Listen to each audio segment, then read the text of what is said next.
estudio por nosotros, por algunos hermanos que están necesitados, enfermitos, para que el Señor pueda hacer su santa voluntad en ellos y los pueda cuidar y los pueda proteger. Oramos entonces en este momento. Señor, llegamos delante de tu presencia, dándote las gracias por que nos amas, dándote las gracias, Señor, por la obra perfecta de Cristo en la cruz, dándote las gracias, Señor, porque reconocemos que sin ti, separados de ti, apartados de ti, alejados de ti, no podemos hacer nada. Te amamos, Dios, te bendecimos, te glorificamos. Señor, yo quiero pedirte por doña Doris, que sigue enfermita, yo quiero pedirte por ella. Ella sigue, Dios, con su afección broncorrespiratoria. Te pido, Dios, por ella. Pido, Padre, para que usted la cuide, la ayude, la sane. Igualmente oro por doña Patricia, por las dosis de quimioterapia que ella está recibiendo, que lógicamente el cuerpo, Señor, lo resiente, aunque si bien es cierto, la idea de esto es que mejore nuestro cuerpo, Señor, al ser un medicamento tan fuerte, lo resiente. Oro por ella, oro por fuerzas espirituales, por fuerzas emocionales y físicas. Pido, Señor, para que usted la ayude. Pido por todos los hermanos de la congregación, Dios, por de Casa de Pan. Gracias por la familia de Casa de Pan. Quiero rogar por ellos. Si hay alguno que está necesitado, Dios, de tu ayuda, de tu consuelo, de tu sostén, que usted sea muy real para esas personas.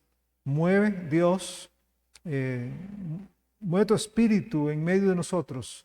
Pon en nosotros, Dios, el querer como el hacer. Pon en nosotros el deseo. Ayúdanos a crecer, a madurar. Ayúdanos a oír tu voz. Ayúdanos, Dios, a no andar en nuestra propia sabiduría, en nuestra propia capacidad humana, sino ayúdanos de verdad a buscarte con todo el corazón. Gracias, Dios, por los hermanos que están aquí presentes en este estudio, que retomamos ya de manera presencial. Gracias, Dios, por los hermanos, amigos que se unen a las redes, en este caso Facebook y posteriormente YouTube, para escuchar y estudiar tu palabra con nosotros. Yo oro, Dios, que este primer estudio bíblico del 2025, Señor, sea motivador y que lo que venga nos pueda preparar y capacitar para toda buena obra. Pido, Dios, por aquellos que tal vez vengan en camino, para que usted los proteja, y oro por toda nuestra congregación. En nombre de Cristo Jesús te lo estoy pidiendo. Amén. La lección de hoy, la lección que hoy en la noche vamos a ver, se titula Lo que la Biblia dice sobre la sangre. Lo que la Biblia dice sobre la sangre. Pero quisiera mencionar algo antes, y es antes de entrar de lleno propiamente al estudio, y es un estudio que vamos a empezar a realizar a partir de la otra semana. Desde hace tiempo vengo con una inquietud acerca de cuánto conocemos acerca de la Biblia. ¿Cuánto conocemos acerca de la Biblia? Pienso que es importante conocer tanto acerca de la Biblia como conocer la Biblia. Conocer acerca de la Biblia como conocer la Biblia. Y de eso es lo que vamos a hablar por varias semanas y probablemente meses. Porque yo me pongo a pensar, a veces alguien dice, mira que alguien me dijo que vamos a estudiar la Biblia. O me gustaría como estudiar la Biblia con alguien. Y yo me puse a pensar, bueno, cuando me dicen eso, yo inmediatamente en mi mente, digamos analítica, yo digo, estudiar la Biblia, ¿de qué manera? Capítulo por capítulo, libro por libro, versículo por versículo, palabra por palabra. ¿Cómo estudiar la Biblia? ¿Verdad? Entonces lo que yo quiero hacer es dar, si ustedes recuerdan hace un tiempo, yo di un panorama de la Biblia, libro por libro. Bueno, yo lo que quiero hacer en realidad es dar un panorama de la Biblia, primeramente con asuntos generales o aspectos generales de la Biblia, cómo nos llegó la Biblia, de dónde viene la Biblia, por qué las otras versiones. Hay versiones que están bien de la Biblia, varias cosas más que tienen que ver con la Biblia, y luego, por decir algo, ok, abordemos el Génesis. ¿Cuál es el tema general del Génesis. ¿De qué habla? ¿De qué trata el Génesis? Lógicamente no es entrar a un análisis del libro, ¿verdad? Después vamos a hacer un estudio del libro del Génesis, por decir algo. Pero sí, por ejemplo, ¿sabían ustedes que el Génesis es fácil de estudiarlo? El Génesis trata de cuatro eventos principales y de 4 personajes principales. Pero también habla sobre otros personajes. Entonces, cuando uno lee la Biblia y tiene un panorama, ok, de esto trata este libro. O por ejemplo, usted sabe que nuestra Biblia no está acomodada en orden cronológico, ¿verdad? Entonces, por ejemplo, usted llega a Salmos, Proverbios, Eclesiastés, Cantares, ¿verdad? Y luego siguen los profetas, Isaías, pero ¿dónde en la historia está Isaías? ¿En qué lugar está Isaías? ¿En qué lugar está Jeremías? ¿En qué lugar está Ezequiel? ¿En qué lugar está Daniel? Oseas, Joel, Amós, Abdías. Entonces la idea que yo quiero es dar un panorama completo, primero general de la Biblia, y luego decir, ok, estamos hablando sobre el tiempo de reyes. Ok, ¿en cuál de esos reyes están los profetas? ¿Y cuál era el tema central?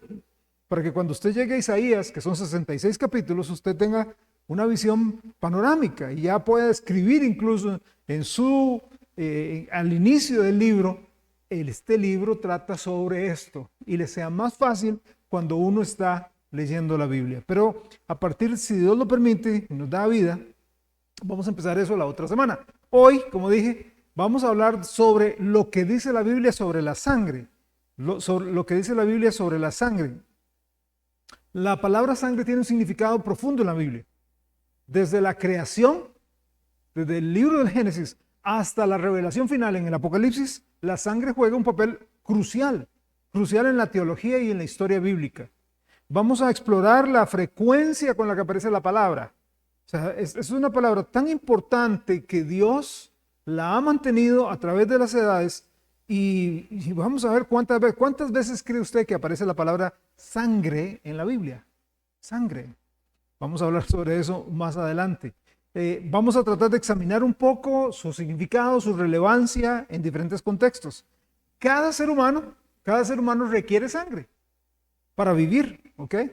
Requerimos de que nuestra sangre circule por nuestras venas, ¿ok?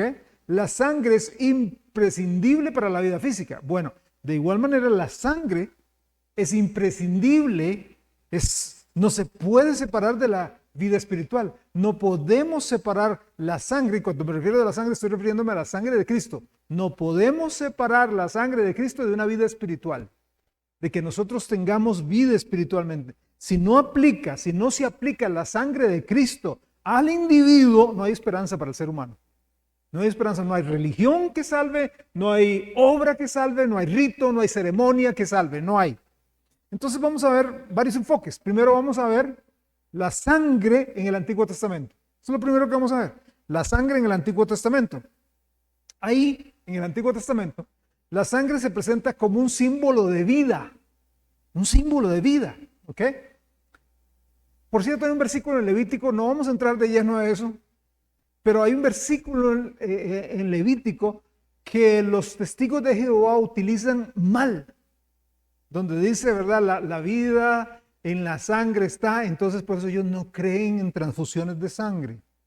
Y puede morirse un familiar y no lo van a transfundir sangre, porque ellos dicen, no, porque la sangre está en mi vida y ¿cómo le voy a pasar yo la sangre? Es una mala interpretación del texto, es muy mala interpretación. Hay un elemento esencial en la sangre con relación a la expiación de los pecados. Vea Génesis capítulo 9, por favor. Hablando de la sangre como símbolo de vida, la sangre como símbolo de vida, recuerde, estamos ubicados en la sangre en el Antiguo Testamento. La sangre como símbolo de vida. Estamos en Génesis 9. Si usted lo ubica contextualmente, eso es después del diluvio, ¿ok? Se están bajando del arca. Génesis capítulo 9, verso 4 dice, pero carne con su vida, que es su sangre, no comeréis. Ahí está dando el hecho de que la sangre es la que le está dando vida al individuo. Ok, acá Este pasaje está estableciendo la santidad de la vida, la importancia de la sangre en su esencia. La sangre estaba representando la fuerza vital. Su derramamiento implicaba la pérdida de la vida. Una persona que derramaba su sangre, podemos decir, está muriendo, va a morir, ¿ok? Ahora, hablando de la sangre relacionada con los sacrificios de los animales en el Antiguo Testamento eran una práctica común. ¿Para qué? Para expiar pecados. Se practicaba el sacrificar un animalito inocente para perdonar pecados y restaurar la relación de un pecador con su Dios. Entonces, la persona decía, ¿cómo hago? Pequé, hice algo incorrecto, no sé, codicié, mentí, engañé. ¿Qué hago? Entonces, sacrificaba un animal para que su perdón, para que tuviera perdón y restaurara su relación con Dios. Entonces, la sangre del animal se derramaba sobre el altar como un símbolo de la expiación por el pecado. La sangre representaba la vida del animal que se estaba ofreciendo como sustituto. Estaba ocupando el lugar de la persona. Por eso es que cuando se iba a sacrificar el animal, la persona imponía su mano. O sea, la persona, ahí estaba el corderito y ponía la mano sobre la cabeza del corderito para que el animalito fuera sacrificado. ¿La idea cuál era? La idea era que el animal inocente muriera por mí. ¿Ok? Muriera por mí. El sacerdote lo tomaba y lo sacrificaba. Entonces, este acto simbolizaba la transferencia del pecado de la persona a la víctima. La víctima, el corderito inocente, va a morir en mi lugar. Un detalle más con relación a la sangre como sello del pacto. La sangre como sello del pacto. Entonces, la sangre es símbolo de vida, la sangre con el sacrificio de los animales, y la sangre sella un pacto. Vea Éxodo capítulo 24. Éxodo capítulo 24, versículo 8. La sangre como sello de un pacto. Éxodo 24, 8. Dice así la palabra de Dios. Éxodo capítulo 24, verso 8. Entonces Moisés tomó la sangre y roció sobre el pueblo y dijo: he aquí la sangre del pacto que Jehová ha hecho con vosotros sobre todas estas cosas. Moisés está tomando la sangre del sacrificio, la rocía sobre el pueblo y estaba diciendo: el pacto queda sellado. El pacto queda sellado entre Dios y los israelitas. Estamos hablando del Antiguo Testamento, libro de Éxodo. Había un pacto entre Dios y la nación de Israel. ¿Ok? Nosotros no somos la nación de Israel. Estamos bajo otro pacto, estamos en otro testamento, como vamos a ver ahorita. Entonces, la sangre en este caso está representando la sangre del pacto en el Antiguo Testamento. Dios con Israel. Ahorita, en el nuevo pacto, vamos a ver otra cosa, pero cuando entremos ahí. El Antiguo Testamento entonces establece la importancia de la sangre como un elemento central para la expiación del pecado. La sangre de los animales sacrificados simbolizaba eso. ¿Ok? Ahora hablemos de la sangre en el Nuevo Testamento. La sangre en el Nuevo Testamento. En el Nuevo Testamento, la sangre de Jesucristo adquiere un significado mucho más profundo. La muerte de Jesús en la cruz es el evento central de nuestra fe cristiana, definitivamente. La sangre presenta un sacrificio definitivo por el pecado de la humanidad.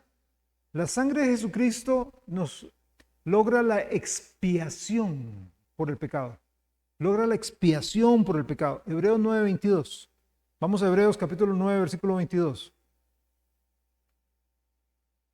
Hebreos capítulo 9, Hebreos 9:22. Aquí afirma lo siguiente: y casi todo es purificado según la ley con sangre, y sin derramamiento de sangre no se hace remisión, o sea, perdón. Jesús, como el Cordero de Dios, está ofreciendo su sangre. Es el sacrificio perfecto para expiar, o sea, para perdonar. Expiación, eso es lo que significa. Expiar, perdonar. Expiación nos perdona. La sangre de Jesucristo nos perdona.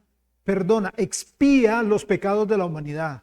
Su sangre entonces limpia a los creyentes de sus pecados. Nos reconcilia con Dios.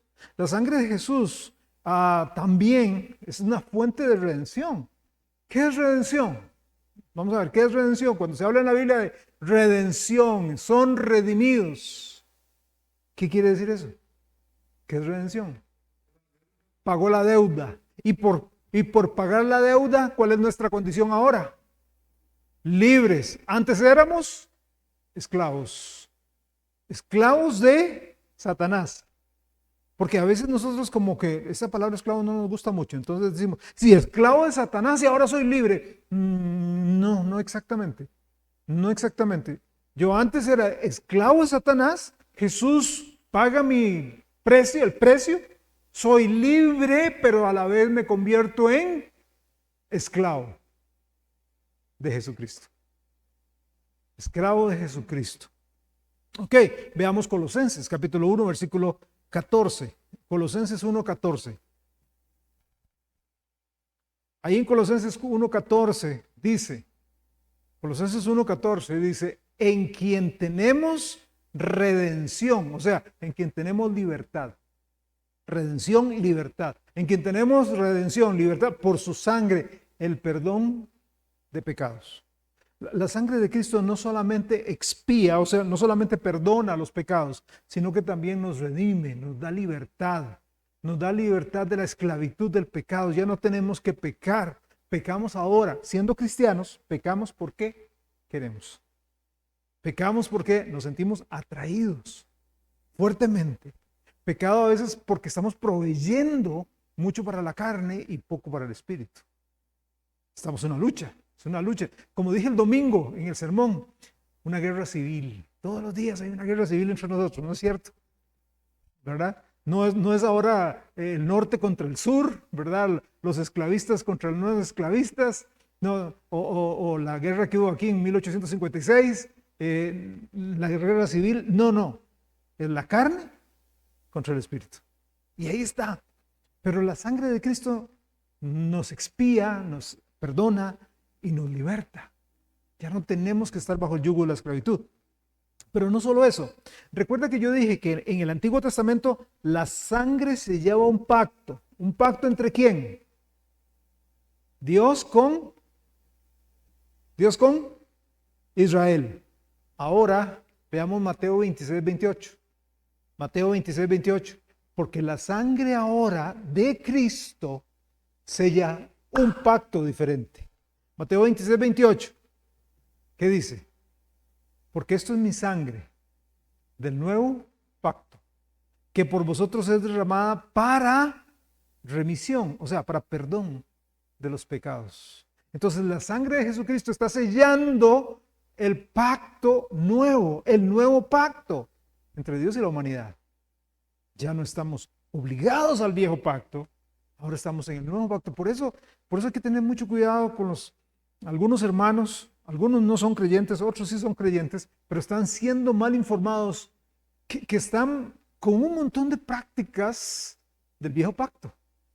La circuncisión, la observancia del sábado y un montón de cosas que pertenecían al viejo pacto. Pero nosotros ahora estamos en un nuevo pacto, ¿ok? Estamos en un nuevo pacto que selló Jesucristo con su sangre. Estamos en este nuevo pacto. Entonces, el Nuevo Testamento presenta la sangre de Jesús como el sacrificio supremo por el pecado.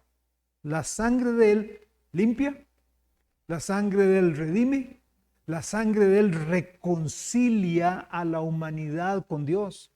Es el fundamento de la fe cristiana. Por eso yo dije, la sangre de Cristo es imprescindible. No hay sangre, no hay comunión con Dios. No hay sangre aplicada en la vida, no hay relación con Dios. La sangre de Cristo es la fuente de la esperanza de todo ser que quiera o que profesa ser cristiano. Sin derramamiento de sangre no hay remisión. Para que tengan una idea de la importancia que Dios le da a esta palabra, Esta palabra sangre en la Biblia aparece unas 400 veces en la Reina Valera 60, un poco más en realidad, un poco más de 400 veces aparece ahí. Y yo digo en la Reina Valera 1960, porque como vamos a ver ahora, más adelantito, casi al final, desafortunadamente, y hay una partecita donde yo voy a decir, no deje que le quiten la sangre, no deje que quiten la sangre, porque desafortunadamente hay algunas versiones que han quitado la palabra sangre de sus escritos. Pero eso vamos a verlo un poquito más. Veamos un rastro, un pequeño rastro de sangre en la palabra de Dios. Hablemos de Caín y Abel. Vamos a Génesis 4:4. Caín y Abel. Génesis capítulo 4, versículo 4. Génesis 4:4. Génesis 4:4. Dice así: y Abel trajo también de los primogénitos de sus ovejas, de los más gordos de ellas, y miró Jehová con agrado a Abel y a su ofrenda. Ahora, Caín y Abel fueron educados por los mismos padres. O sea, Caín y Abel tenían los mismos papás, Adán y Eva. ¿Ok? Estuvieron bajo el mismo sistema, les fue dada la misma enseñanza de cómo acercarse a Dios. A los dos se les enseñó la forma de cómo acercarse a Dios. A los dos había una sola forma y era trayendo un cordero, sacrificando el cordero. Ese cordero debía morir. ¿Ok? Ese cordero inocente debía pagar con la sangre, limpiar los pecados de ellos. Los dos lo sabían. Pero leamos lo que dice Judas, versículo 11. Digo versículo porque Judas tiene solamente un capítulo. Judas, versículo 11. Judas 11. Casi al final de nuestra Biblia está Judas, la carta de Judas. Este obviamente no es Judas el Iscariote, ¿ok? Por aquello. Hay de ellos, dice Judas 11. Hay de ellos porque han, ojo lo que dice, seguido el camino de Caín. Han seguido el camino de Caín. Lo demás agrega, pero es de otras partes de la Biblia, se lanzaron por lucro en el error de Balaam, perecieron en la contradicción de Coré, pero llama la atención principalmente a siguieron el camino de Caín. Aquí está hablando de los falsos profetas. Está hablando Judas de los falsos maestros, que están llenos de pecado, llenos de tonterías, y dice, ellos, ¿cuáles son las características de los falsos maestros? Han seguido el camino de Caín, y ahorita vamos a ver cuál es el camino. Se lanzaron por lucro, solo de plata hablan, que es el camino del error de Balaam, ¿verdad? Cobrar. Y perecieron en la contradicción de Coré, la rebelión, el pelear constantemente. Pero hablemos del camino de Caín. Siguieron el camino de Caín. Caín no siguió la forma establecida por Dios. Él siguió su propia forma. O sea, él se creía el Frank Sinatra de su época. Era, yo lo voy a hacer a mi manera. Yo sé que papá y mamá, Adán y Eva, me enseñaron una manera. Yo sé que ellos me dijeron que hay que llevar un corderito, pero yo tengo mi manera, yo tengo mi idea. Debía sacrificar un cordero, debía derramarse sangre inocente. A veces la idea que la gente tiene es que Caín le llevó a Dios así como lo más revejido que tenía del fruto de la tierra. O sea, como las zanahorias ahí todas, ¿verdad? Como cuando usted va a la feria a mediodía, a la feria del agricultor, a mediodía después de que han pasado las oleadas de la gente, ¿qué encuentra? Todos los tomates todos majados, las lechugas ya, todo revejido. A veces pensamos que eso fue lo que hizo Caín. No. Caín le presentó lo mejor de la tierra, lo mejor. Las mejores papas, el mejor ayote, la mejor sandía. Él le presentó lo mejor de la tierra. El esfuerzo, lo mejor del esfuerzo de sus propias manos. Él tomó lo mejor de la tierra para ofrecérselo al Señor. El problema era que Dios no había pedido lo mejor de sus manos. El Señor había pedido un sustituto que muriera por ellos. Ese es el gran problema hoy, ¿sabe? La gente piensa que yo me acerco a Dios y yo agrado a Dios haciendo y haciendo y haciendo y haciendo y haciendo. No es haciendo, es siendo. Es dejando que Dios me salve. Es solo un método y esto es por medio de la sangre de Cristo. Hoy las personas hacen lo mismo que Caín. Se presentan a Dios, se acercan a Dios a su manera. Le ofrecen lo mejor de sus buenas obras, lo mejor de sus ritos, lo mejor de su fidelidad a la iglesia o a su fe religiosa, cualquiera que ésta sea, lo mejor de sus diezmos y ofrendas, pero al igual como Caín, esto no fue bien visto por Dios. Dios no vio bien, Dios no vio con agrado eso. No vio, ¿por qué? Porque tenía que haber primero sangre de por medio, un corderito inocente, sin mancha, muriendo.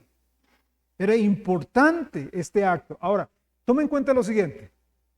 ¿Dónde aparece la historia de Caín y Abel en la Biblia?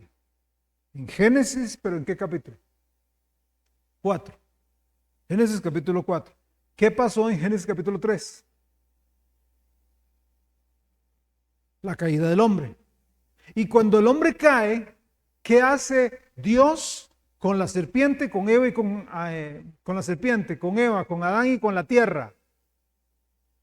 Hay consecuencias. Con la tierra específicamente, ¿qué sucedió? Dios la maldijo. Dios maldijo la tierra. Por eso es que tenemos los caos que tenemos hoy. ¿Verdad? Que no sabemos que estamos en verano, entra el 50º frente frío, ¿verdad? Yo digo, pobrecitos los agricultores, ¿verdad? Qué difícil. Pero el desastre que tenemos, huracanes, tsunamis, el desastre que tenemos atmosférico, todo eso se da en Génesis 3. Dios maldice la tierra. Espinos y cardos va a producir la tierra. Dígame, ¿quién siembra en su finca, en su jardín, cardos, espinos? ¿Quién lo hace? ¿Quién dice, ve, aquí tengo un jardincito, ¿verdad? Voy a empezar a sembrar mala hierba ahí. De estas cochinadas que salen ahí horribles. Nadie las siembra, pero salen.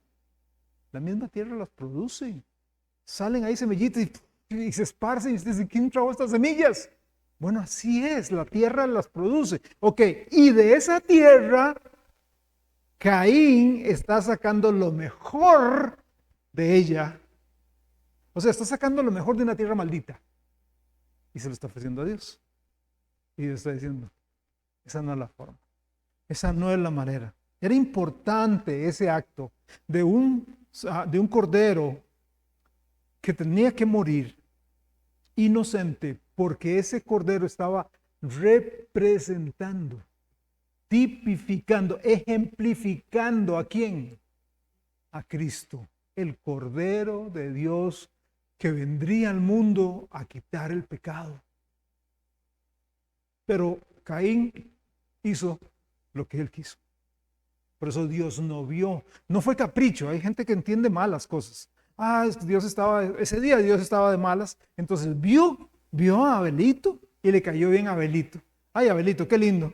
Yo sí acepto eso. Caín, qué barbaridad. Hoy me cayó mal, usted Caín. No, así no funciona. Dios había establecido una manera. Recuerde Juan 14:6. ¿Qué dice? Yo soy, Jesús dice, yo soy el camino, la verdad, la vida. Nadie viene al Padre si no es por mí. O sea, no hay otro método. No hay otra forma. A mí me parece que no es lo que a usted o a mí o a cualquier persona le parezca. Es lo que Dios estableció en su santa palabra. Ok, eso con relación a Caín y Abel. Pasemos a Noé. Hablemos de un tiempo después. Hablemos de Noé. Génesis capítulo 8, versículo 20. Génesis 8:20. Génesis 8:20. Dice la Biblia. Y edificó Noé un altar. Edificó Noé un altar a Jehová y tomó de todo animal limpio y de toda ave limpia y ofreció holocausto en el altar. O sea, obviamente no los puso vivos. Cuando dice la Biblia que ofreció un sacrificio, ofreció un holocausto, es porque fueron degollados y puestos en un altar. Hubo derramamiento de sangre. El plan de Dios sigue siendo el mismo. Lo primero que hizo Noé al descender del arca fue preparar un altar y ofrecer sacrificios de animales inocentes. Lo primero que hizo cuando el hombre volvió a pisar la tierra después de más de 100 días de estar en un barco, ¿usted sabe lo que es estar más de 100 días en un barco? Eso es lo que estuvo Noé, su familia y los animalitos ahí en un arca, en el barco. Entonces, si no fueron 40 días, llovió 40 días y 40 noches. Llovió. Pero desde que empezó a llover hasta que se secó la tierra y el arca llegó a los montes Ararat, fue más de un año. Más de un año. Perdón, más de un año. Entonces, lo primero que se hace, baja del arca, levanta un altar y derrama sangre. Porque por medio de la sangre, esa tierra nueva sería purificada. De igual manera, la sangre de Jesús, por su sangre, nuestras vidas son purificadas. Él es el único sacrificio aceptable a Dios. ¿Ok? Caín y Abel, Noé. Ahora vamos a Abraham. Abraham, Génesis 22. Génesis 22, versículo 13. Génesis 22, 13. Génesis 22, 13 dice, entonces alzó Abraham sus ojos y miró. Y he aquí a sus espaldas un carnero trabado en un zarzal por sus cuernos, y fue Abraham y tomó el carnero y lo ofreció en holocausto. O sea, lo mató, derramó la sangre, lo puso en el altar en lugar de su hijo. Dios probó la fe de Abraham en una manera muy inusual. Después de haberle concedido un hijo en su vejez, un milagro, Dios le dice, ahora vaya a ese monte, al monte Moriah, y me lo sacrifica. Cuando llega al lugar indicado, prepara el altar, coloca la leña, coloca al hijo, toma el cuchillo, lo va a matar. Muy probablemente Abraham no comprendía lo que estaba pasando, muy probablemente no entendía lo que sucedía, pero fue obediente. Fue obediente. Dios de verdad, Dios nos diera hombres y mujeres así, dispuestos no a sacrificar sus hijos, ¿verdad? No a sacrificar los hijos, eso no, sino dispuestos a obedecer. Dispuestos a obedecer ciegamente al Señor, sin poner excusas, sin hacer preguntas, sin levantar pretextos. Abraham listo estaba para sacrificar a su hijo cuando oyó la voz del Señor que le dice, hey Abraham, no levantes tu mano, no mates a tu muchacho. Dios amó tanto a Abraham que eximió a su hijo Isaac de la muerte. Pero, a pesar de todo, Dios nos amó a nosotros tanto que Él no eximió a su propio hijo de morir por nosotros. Fíjense. Abraham le dijo, no mates a tu hijo. Pero él dijo, la única forma en que la humanidad pueda ser perdonada, la única forma en que la humanidad pueda ser salva, es ofreciendo a mi hijo. Él no perdonó a su propio hijo, lo sacrificó. Cristo murió por amor a nosotros. Cristo ocupó nuestro lugar. ¿Ok? Ahora vamos a la Pascua. Vamos a la Pascua. A Éxodo capítulo 12. La Pascua. Éxodo capítulo 12, versículo 13. Éxodo 12, 13. Dice así la Biblia, la sangre os será por señal en las casas donde vosotros estéis, y veré la sangre y pasaré de vosotros, y no habrá en vosotros plaga de mortandad cuando hiera la tierra de Egipto.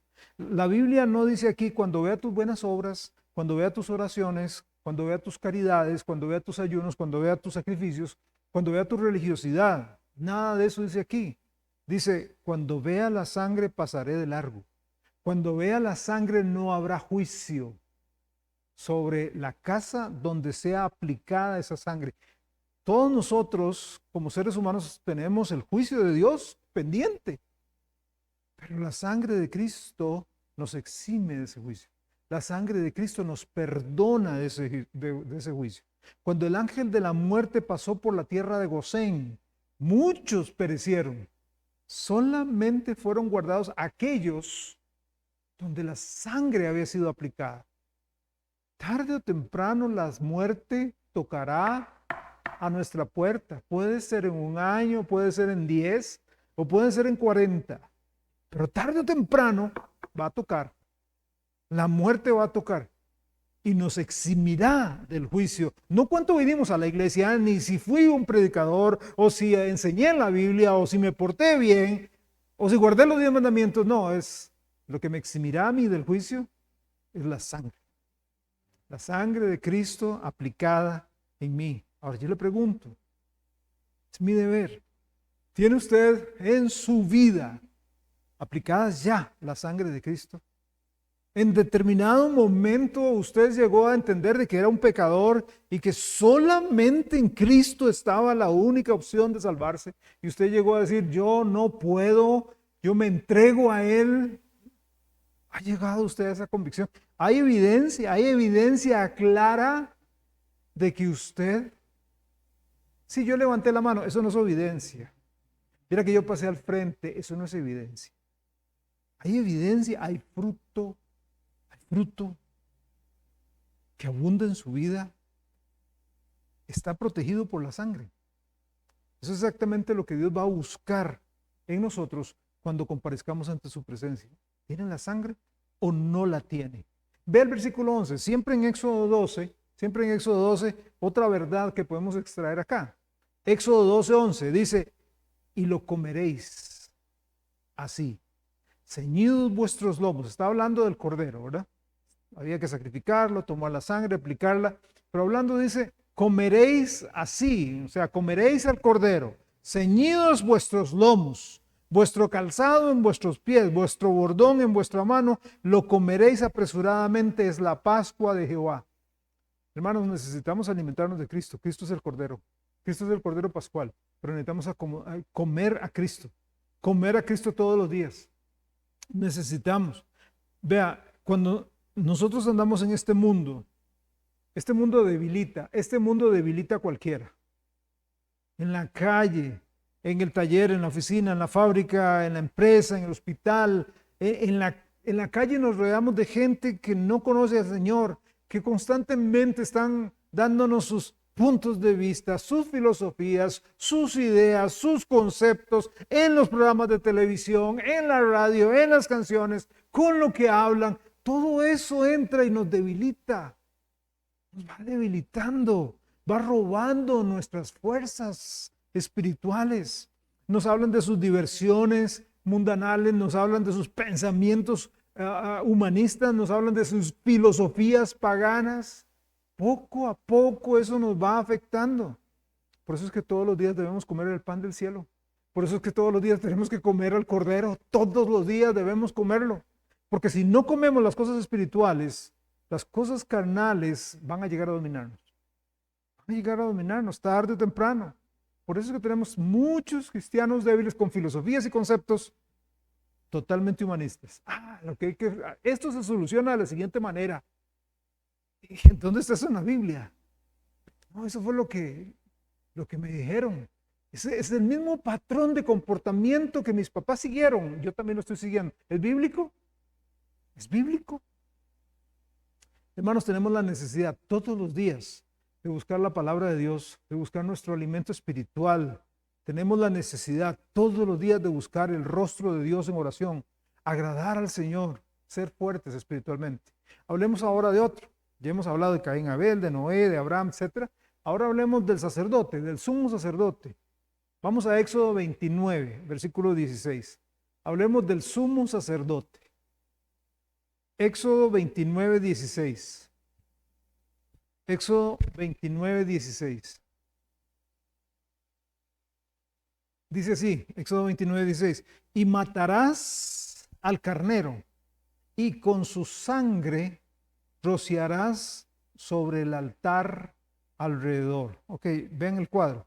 El sumo sacerdote no podía entrar en el lugar santísimo sino una vez al año, y no es que iba con las manos vacías. Él tenía que llevar consigo sangre. El sumo sacerdote debía llevar sangre. Él tomaba un corderito, lo sacrificaba, juntaba la sangre en una taza, la cual él debía llevar hasta donde estaba el propiciatorio, el arca del pacto, ¿ok? Y allí la derramaba delante de la presencia de Dios. Cuando murió nuestro Señor Jesucristo, nuestro perfecto sumo sacerdote, eso fue exactamente lo que él hizo. Tomó su propia sangre, la llevó al Padre, según el libro de Hebreos, y él fue el perfecto sacrificio, derramando su sangre delante del Padre. Por eso es que somos perdonados. Por eso es que la sangre de Cristo es totalmente diferente a la demás. Y de eso me quiero referir ahorita. La sangre de Cristo no era una sangre común y corriente, era sangre inocente. Y de hecho, estas palabras sangre inocente se repiten varias veces en la Biblia. Yo quiero motivarle para que usted vaya a una concordancia y escriba sangre inocente y vea la cantidad de pasajes que hablan sobre sangre inocente. Y todas hacen alusión, nos presentan un cuadro, un tipo, un símbolo de Jesús. Nos están prefigurando, si es del Antiguo Testamento, a Jesús. Y en el Nuevo Testamento la sangre de Cristo era inocente, porque no había pecado en él. No había pecado. Como yo cité anteriormente, la sangre, quiero que veamos rapidito, ¿qué es lo que hace la sangre de Jesús por usted y por mí? La sangre de Jesús, ya esto lo vimos, nos redime, o sea, nos da perdón de nuestros pecados. Pero la sangre de Cristo, por medio de la sangre de Cristo, usted y yo somos justificados. Toda aquella persona que cree es justificada. Romanos 5:9. Voy a pedirle a Roberto si me puede leer Romanos 5:9, por favor. Romanos 5:9. David Duarte, si me puedes tener Efesios 2:13. Efesios 2:13, David Duarte, por favor. Te digo ahí cuándo. Ok, entonces, por la sangre de Jesucristo, nosotros es justificado todo aquel que cree. Bien, Roberto, por favor.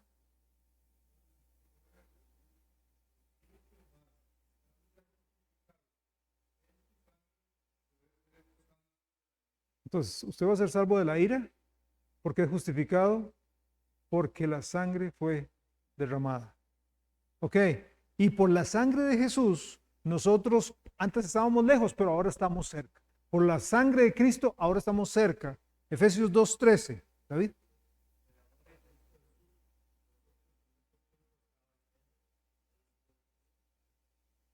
Gracias. Harold me va a buscar Hebreos 9:14, por favor. Hebreos 9:14. Diana, mi amor, por favor. Hebreos 10:19. Harold 9:14. Diana, Hebreos 10:19. Ok. ¿Qué más hace la sangre de Cristo? La sangre de Cristo nos limpia la conciencia. Eso es lo que dice Hebreos 9:14 y ya casi lo va a leer. La sangre de Cristo nos limpia la conciencia, o sea, podemos andar con la conciencia limpia, podemos andar con la frente en alto, sabiendo que la sangre de Jesús nos ha limpiado de todo pecado y de toda maldad. Muchas veces andamos ahí, ¿verdad? Todos cabizbajos, y es que yo era, pero ya somos salvados, ya. Cristo nos perdonó. Levante la frente, camine erguido. Ahora sí, Hebreos 9:14.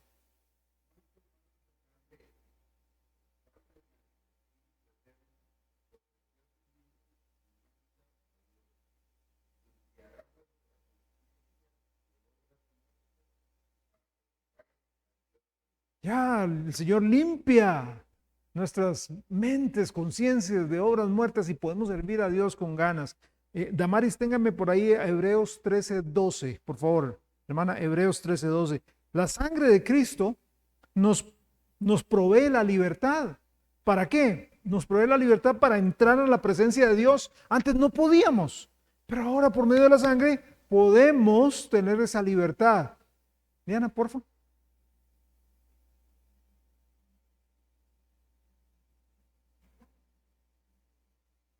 El sumo sacerdote solo una vez al año. Usted y yo podemos entrar cuantas veces querramos. ¿Cuántas veces querramos? Usted se levanta en la mañana y usted dice, Señor, entró directo al lugar santísimo. Y usted va manejando, Señor, aquí entró directo al lugar santísimo. Por medio de la sangre. Porque si no, no hay atención. Dios no nos oye. Pero no solo eso. La sangre de Jesucristo nos santifica, nos santifica. O sea, la sangre del Señor Jesucristo nos está apartando para Él. Santificar eso es lo que significa. No es hacernos perfectos porque ninguno de nosotros es perfecto. No es llegar y ponernos así inmaculados porque ninguno es inmaculado. Pero sí nos está separando para Él. Nos separa para servirle a Él. Damaris, por favor, Hebreos 13:12.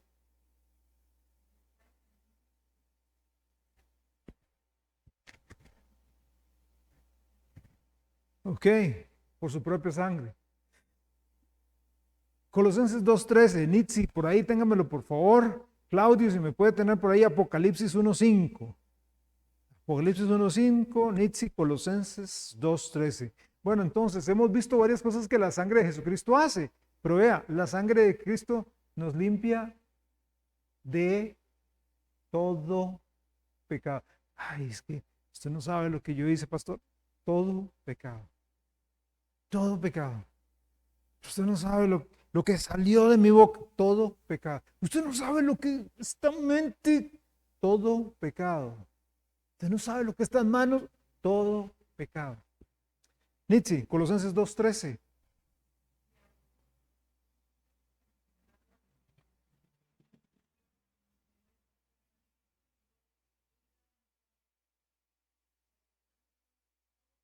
Todos los pecados. Y tenemos que decir gloria a Dios por esa obra, ¿verdad? Bien, la sangre de Cristo, no solo eso, sino que la sangre de Cristo nos lava. Sí, nos lo perdona, pero nos agarra y nos enjuaga, nos lava. Quedamos resplandecientes, limpios, ¿verdad? Como cuando usted toma yo me imagino, ¿verdad? Como me toca lavar tanto los trastos en la casa.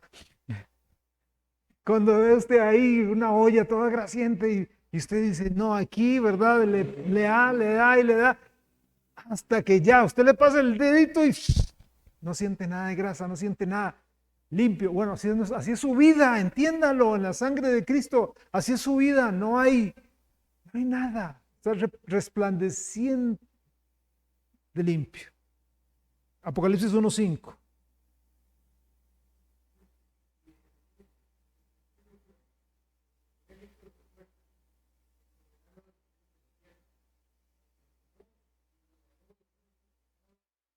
Ok, ahí está, nos amó y por eso nos lavó, ¿verdad?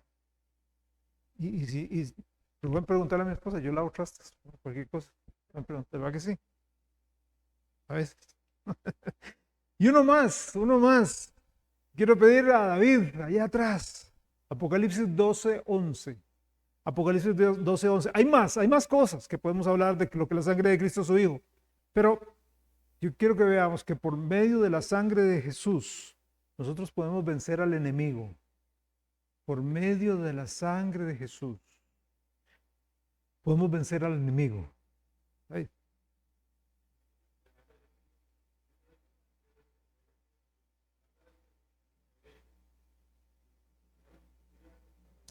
A veces, amén, a veces estamos en una lucha.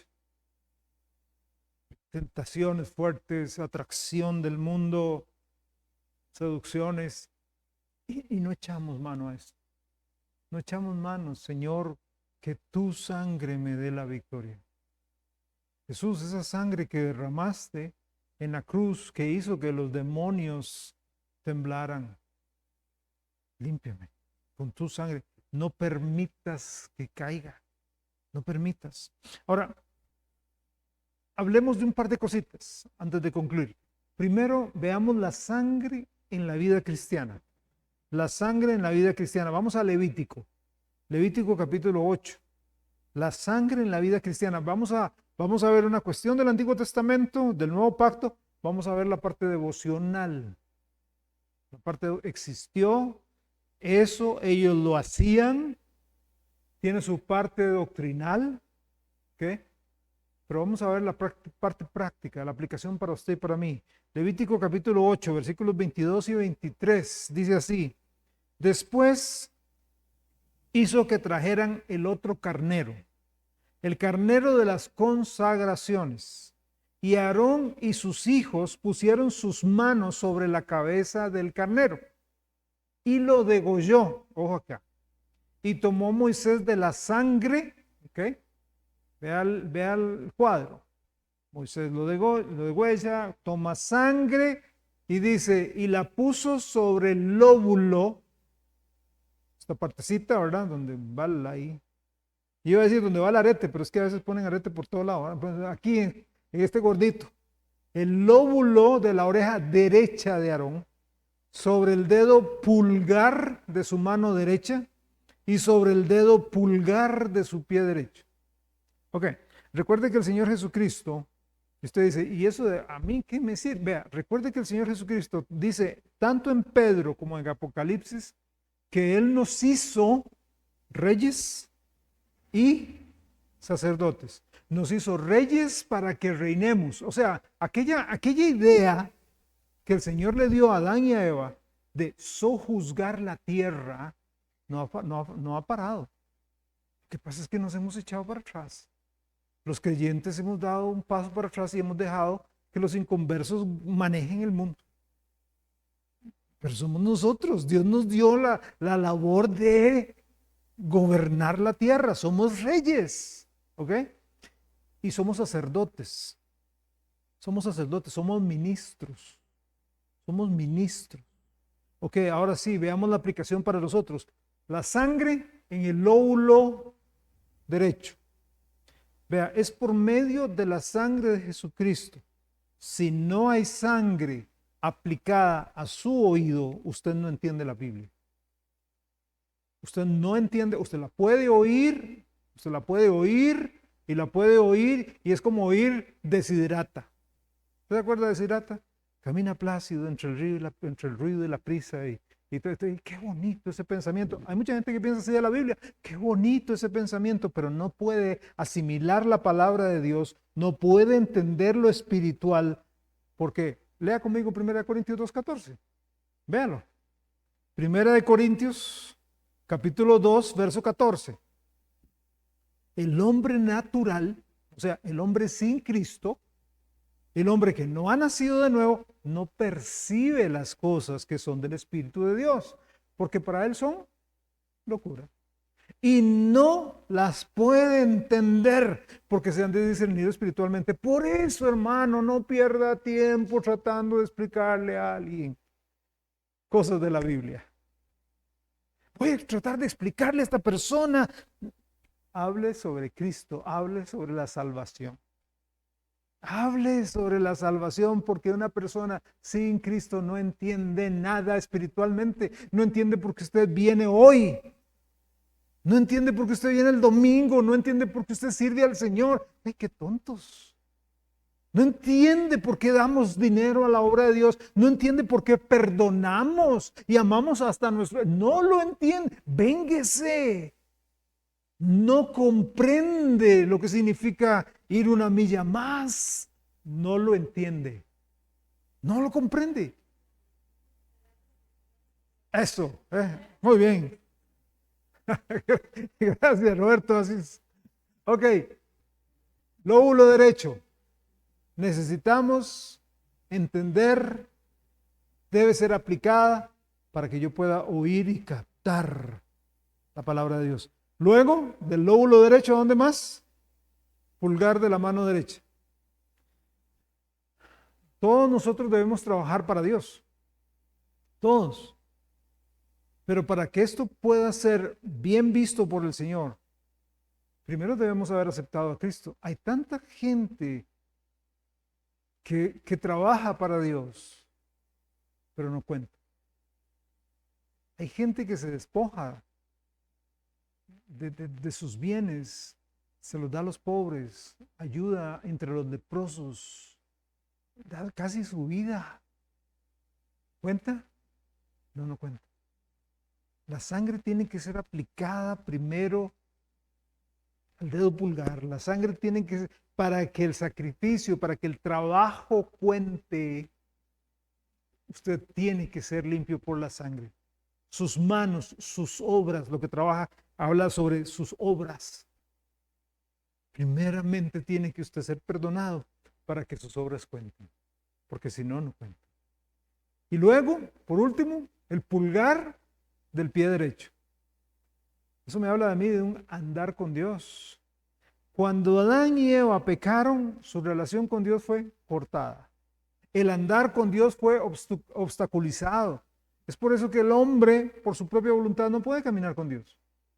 Necesita la sangre aplicada a sus pies para poder caminar. Cuando el hombre pecó, se escondió de Dios. Pero ahora cuando la sangre de Cristo es aplicada en usted, usted quiere caminar con Dios, usted quiere andar con Dios, usted quiere aprender de Dios para vivir para Dios. Dios quiere que andemos con Él. Y esto únicamente se puede lograr siendo cubiertos por su sangre. Es de Él de donde provienen las fuerzas, es de Él de donde proviene el deseo por las cosas espirituales. Cuando no lo tenemos, lo más llamativo del mundo, sus deseos nos van a llamar la atención y nos vamos a ir tras ellos. Pero cuando Dios nos ha lavado con su sangre, vamos a servirlo, caminar y andar con Él.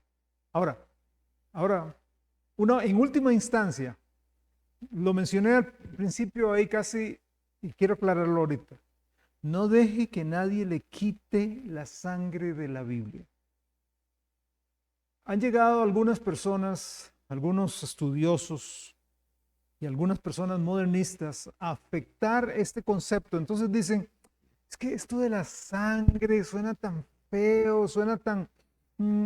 ¿cómo se le va a hablar de la sangre a los chiquitos?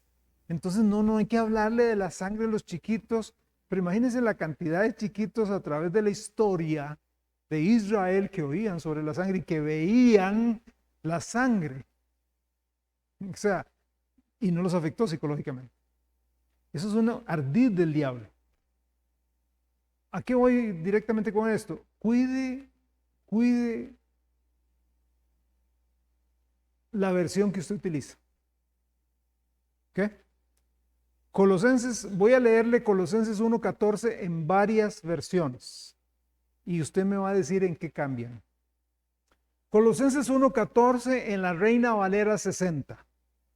Dice, en quien tenemos redención por su sangre, el perdón de pecados. Lo leo nuevamente. En quien tenemos redención por su sangre, el perdón de pecados. Este mismo texto en Dios habla hoy, por quien tenemos la liberación y el perdón de los pecados. En la Nueva Versión Internacional, en quien tenemos redención y perdón de pecados. En la Biblia de las Américas, en quien tenemos redención, el perdón de los pecados. Y aún en la Reina Valera actualizada 2015, en quien tenemos redención, hay un numerito arriba o una letra arriba, en paréntesis, el perdón de los pecados. Y esa letrita va arriba, usted se va abajo para ver qué quiere decir. Y dice, algunos manuscritos tardíos tienen por su sangre. Entonces dicen que la Reina Valera tomó manuscritos tardíos, cosa que es mentira y totalmente históricamente equivocado, para agregar en su sangre. Si usted nota, la Reina Valera actualizada, la Biblia de las Américas, Nueva Versión Internacional, Dios habla hoy y otras más, eliminaron la palabra sangre. Por quien tenemos la liberación y el perdón de los pecados. Por Cristo, sí, pero ¿por qué? ¿Por qué? Y así como eso, puedo hablarle de otras palabras que han sido cambiadas, que afectan totalmente la idea del texto bíblico. Por ejemplo, la palabra virgen, que ha sido quitada de algunas versiones. Y lo que la sustituye es la palabra moza, joven. Entonces, la joven María, pero usted sabe que una persona puede ser joven y no ser virgen, ¿estamos de acuerdo? Una persona puede ser moza y no puede ser virgen. La palabra virgen tiene una connotación importante en la teología cristiana. Eso sin mencionar, vea, sin mencionar algunas, ¿cómo decir? Vamos a ver. Estas son versiones. Estas que acabo de mencionar, Dios habla hoy, Dios llega al hombre, Nueva Versión Internacional, la Biblia de las Américas, son versiones. La Nueva Traducción Viviente no es una versión, es una paráfrasis. La Biblia de las Américas, perdón, hay otra que se llama El Mensaje y otras más, son paráfrasis. Hay una gran diferencia entre una paráfrasis y una versión. Una paráfrasis es cuando yo llego, leo un texto y lo escribo en mis propias palabras. Ahí puede haber errores garrafales, porque es mi criterio. La Reina Valera 60 fue escrita palabra por palabra, traducida, no escrita, palabra por palabra, y luego, una vez que escribió, por decir algo, tal vez voy a dar muy burdo este ejemplo. Toman Génesis 1 en el hebreo, lo traduce palabra por palabra y luego lo vuelve a leer para que acomodarlo y tenga sentido. ¿Okay? Porque si usted traduce algo palabra por palabra, se desconfigura toda la idea. Pero luego lo leen y lo acomodan. Históricamente, esto mismo pasó en 1 Juan 5, donde dice ese pasaje, y 3 son los que dan testimonio en el cielo, el Padre, el Verbo y el Espíritu Santo, y estos 3 son uno. La mayoría de estas versiones quitan eso, el Padre, el Verbo y el Espíritu Santo, y lo que dicen es que las nuevas versiones agregan esto, pero sinceramente desde el siglo V, versiones desde el siglo V, siglo IV, mencionan la sangre, mencionan virgen, mencionan la Trinidad, tal y como se menciona ahí. Lo que pasa es que llega y le venden a la gente la idea, eruditos, estos eruditos dicen que es peligroso, muy peligroso, súper peligroso. ¿Y por qué esto, pastor? Desafortunadamente, hermanos, desafortunadamente, hoy por hoy, esto se ha vuelto un negocio. Un negocio. Nos guste o no. Usted sabe que perdón, es el libro más vendido y es un negocio. Las Sociedades Bíblicas Unidas, que fueron una organización cristiana hace mucho tiempo, se convirtió en una empresa que empezó ¿cómo se llama? A meter acciones a la bolsa, y quien compró las acciones es el Vaticano. Entonces, las Sociedades Bíblicas Unidas es el mayor accionista, el Vaticano es el mayor accionista de las Sociedades Bíblicas Unidas. Por eso es que hoy por hoy, estamos viendo tantas Biblias con los libros deuterocanónicos. Ya estamos viendo Biblias que hablan sobre, ya no son 66, y eso lo vamos a ver más adelante, en este estudio que vamos a empezar la otra semana, donde ya son 70 y pico de libros. Judith, Baruch, Beli el dragón, Susana, Tobías, Macabeos, etcétera, porque ya todo eso lo meten dentro de la Biblia y lo hacen ver como inspirado cuando no es inspirado. ¿Y por qué no es inspirado? Vamos a ver por qué no es inspirado. Pero termino con esto. No dejemos. Ahora, pastor, entonces, ¿qué? ¿Quemo esas Biblias? No estoy diciendo que las queme, ¿ok? No las queme. Sirven como ayuda. Cuando estoy estudiando como base la Reina Valera 60. Pero a veces me voy a la Reina Valera 1909, a veces me voy a la Reina Valera 1500 y resto, a la de antes. A veces leo la Nueva Versión Internacional, Dios ha hablado, Dios llega al hombre, el mensaje, la paráfrasis, porque todo eso me da como un espectro mayor, macro. ¿Sí? Entonces, como ayudas de estudio, son buenas. Como que usted se base en ellas, no se lo recomiendo. ¿Ok? No se lo recomiendo. Vamos a orar entonces y darle gracias a Dios por su sangre. Oremos. Padre amado, muchas gracias por la sangre tuya. Gracias, Jesús, porque esa sangre del nuevo pacto nos da relación estrecha contigo. Vamos a entrar directo al trono de la gracia y hablar con el Padre por medio del Hijo y la intercesión del Espíritu Santo. Gracias, Señor, por ser bueno. Gracias por estar acá, gracias Dios por los hermanos y hermanas que vinieron hoy y los que se conectaron y se conectarán y estudiarán la Biblia.